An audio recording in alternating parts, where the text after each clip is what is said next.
In 1913, the people of Buenos Aires lived better than the people of Paris. Their per capita income was higher than France, higher than Germany, higher than Italy. Argentina ranked among the 10 wealthiest nations on Earth. At the end of 1913, Argentina held 3.7% of the entire world's monetary gold.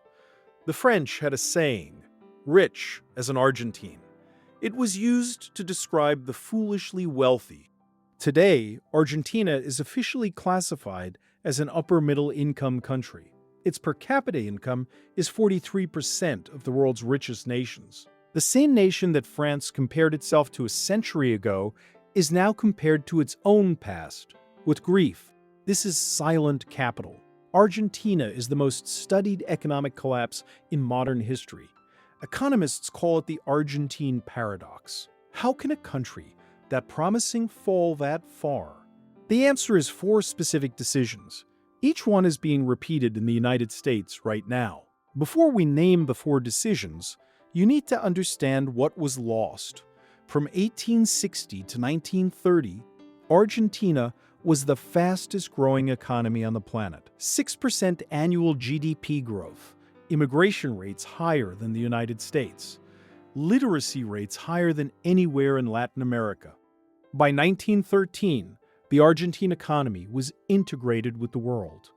Exports plus imports equaled more than 50% of GDP. The country was a major global supplier of beef, wheat, and wool. Foreign capital flowed in from Britain and France. The future seemed unstoppable. Decision 1. September 6, 1930.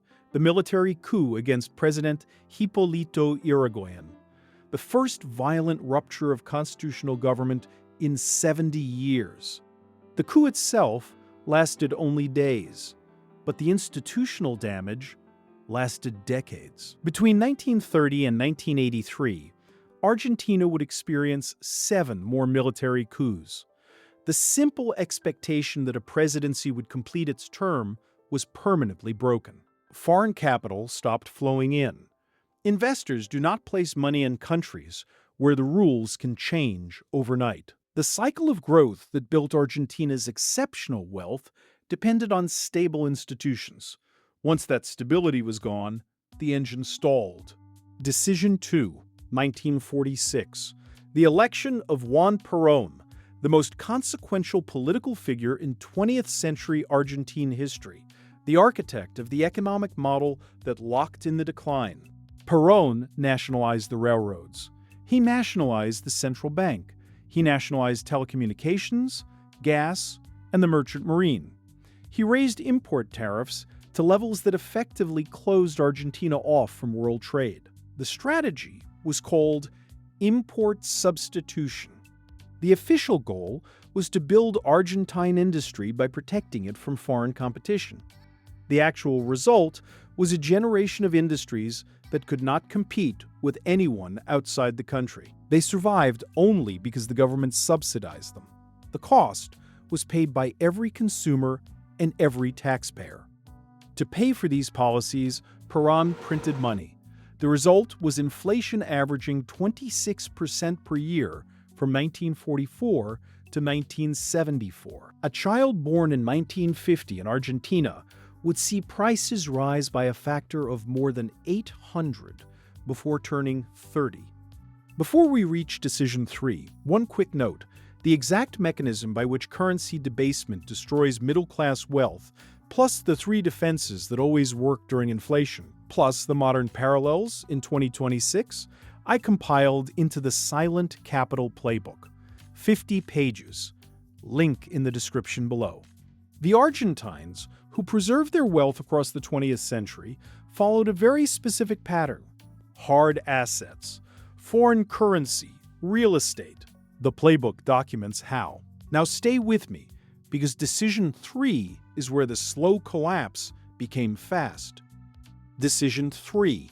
The 15 years between 1975 and 1990, the period economists call Argentina's lost generation. The years when slow decline accelerated into hyperinflation. Between 1975 and 1991, Argentine inflation averaged 325% per year. Real per capita income fell by over 20%. Almost 3 decades of accumulated economic development were wiped out in 15 years. In 1989 alone, inflation reached 5,000%. Restaurants chalked menu prices on blackboards because paper prices were obsolete by lunch. Workers demanded payment twice per day so they could spend the money before it became worthless that evening. The middle class was annihilated. Pensioners watched lifetimes of savings dissolve. Workers with stable jobs became poor without ever changing careers. The same currency that bought a house in 1975 could not buy a loaf of bread in 1989. Decision 4, April 1st, 1991. The Convertibility Plan. Argentina pegged the peso to the United States dollar at a 1-to-1 exchange rate by law. For 10 years, it worked. Then, it became the final disaster. The peg was administered by Economy Minister Domingo Cavallo.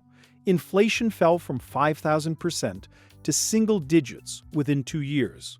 Foreign investment returned. Argentines could travel abroad again. The country experienced a brief economic miracle, but the peg had a hidden cost. To maintain it, Argentina had to keep enough United States dollars in reserve to back every peso in circulation. When the government needed money, it could no longer print pesos. It had to borrow dollars from foreign banks, from the International Monetary Fund. By 1999, Argentine government debt had ballooned to $151 billion. The interest payments alone consumed approximately 1/5 of all tax revenue. Every year, the situation became more unsustainable. Every year, nobody admitted it. On December 2nd, 2001, the government froze all bank accounts.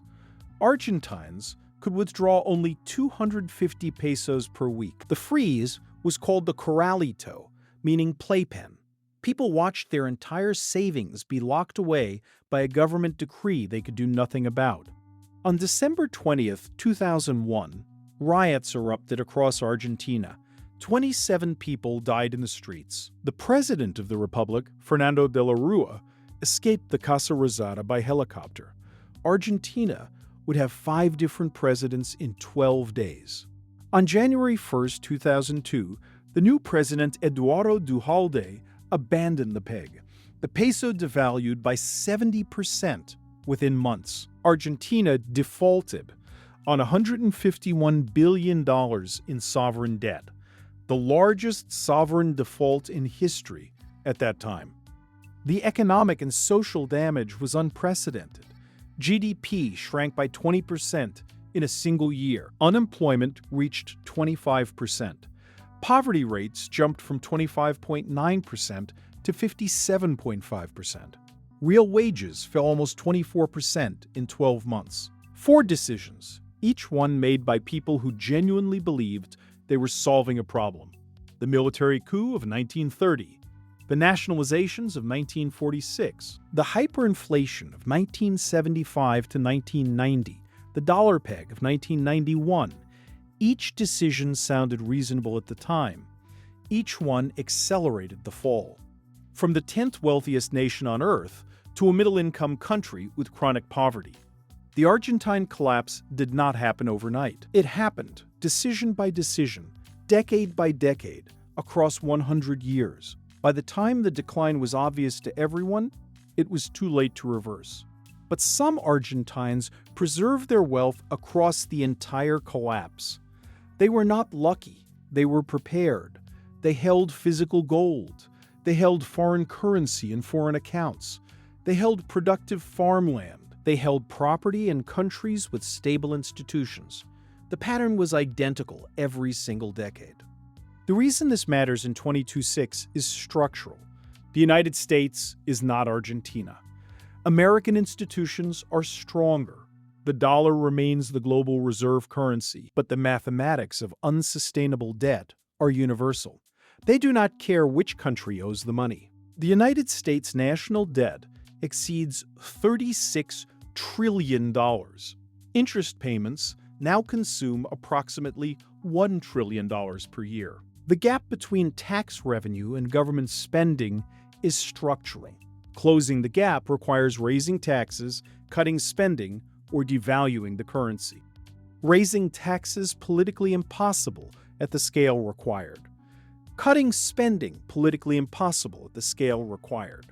Which leaves option 3, the same option Argentina chose in 1946. The same option that produced 325% annual inflation across 15 years. The defenses available to American households in 2000 are the same defenses that worked for prepared Argentines across every decade of decline. Hard physical assets that cannot be printed. Foreign currency exposure outside the domestic banking system.